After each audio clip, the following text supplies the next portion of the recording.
യേശുവിൽ പ്രിയപ്പെട്ടവരെ, ഈ ഭൂമിയിൽ ചിലരൊക്കെ വളരെ തീക്ഷ്ണതയോടെ നല്ല ചൂടുള്ള ജീവിതം, ദൈവത്തിന് മഹത്വം കൊടുത്ത് മറ്റുള്ളവർക്ക് ഉപകാരമൊക്കെ ചെയ്ത് ആവേശത്തോടെ ജീവിക്കുന്നവരുണ്ട്. അവരുടെ ഉള്ളിൽ എപ്പോഴും തീയാണ്, ഓടി നടക്കും, എന്തും ചെയ്യാൻ തയ്യാറാണ്. എന്നാൽ വേറെ ഒരു കൂട്ടരുണ്ട്, ചത്തതിനൊക്കുമേ ജീവിച്ചിരിക്കലും എന്ന മട്ടിൽ ആവപ്പാടെ ചതഞ്ഞ ഞാങ്ങണ പോലെ, പുകയുന്ന തിരി പോലെ തണുത്ത ജീവിതം നയിക്കുന്നവർ. പ്രാർത്ഥനയും വിശ്വാസമൊക്കെ അവർക്ക് കുറവായിരിക്കാം. മറ്റുള്ളവർക്ക് നന്മ ചെയ്യാനും അവർക്ക് മടിയാണ്. അലസമായ ജീവിതം നയിച്ച് ജീവിതത്തിൻ്റെ നിമിഷങ്ങൾ അവർ പാഴാക്കി കളയുന്നു.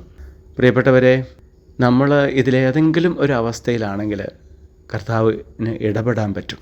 ചൂടുള്ള തീക്ഷ്ണതയുള്ള അവസ്ഥയാണ്, തീർച്ചയായിട്ടും കർത്താവിനോട് ചേർന്ന് തന്നെയാണ് നമ്മൾ ജീവിക്കുക. ഇനി തണുത്ത ഒരവസ്ഥയിലാണെങ്കിൽ നമ്മളെ പശ്ചാത്താപത്തിലേക്ക് നയിച്ച് നമ്മളെ മാനസാന്തരപ്പെടുത്തി കർത്താവിന് ചേർത്ത് നിർത്താനാവും. പക്ഷേ ഇത് രണ്ടും കെട്ട ഒരവസ്ഥയുണ്ട്, മന്ദോഷ്ണാവസ്ഥ. നമ്മൾ ചൂടോ തണുപ്പോ ഇല്ലാത്ത വാട്ടവെള്ളത്തിൻ്റെ ഒരവസ്ഥയാണ്. അവിടെ കർത്താവിന് ഒന്നും ഇടപെടാൻ പറ്റാത്ത ഒരവസ്ഥയാണ്. കർത്താവ് അത് ഒട്ടും ആഗ്രഹിക്കുന്നില്ല. അതുകൊണ്ട് തന്നെയാണ് പറഞ്ഞത്, ഞാൻ നിന്നെ തുപ്പിക്കളയുമെന്ന്. നമുക്ക് ഒന്നുകിൽ ചൂടുള്ളവരാകാം, അല്ലെങ്കിൽ തണുപ്പുള്ളവരാകാം.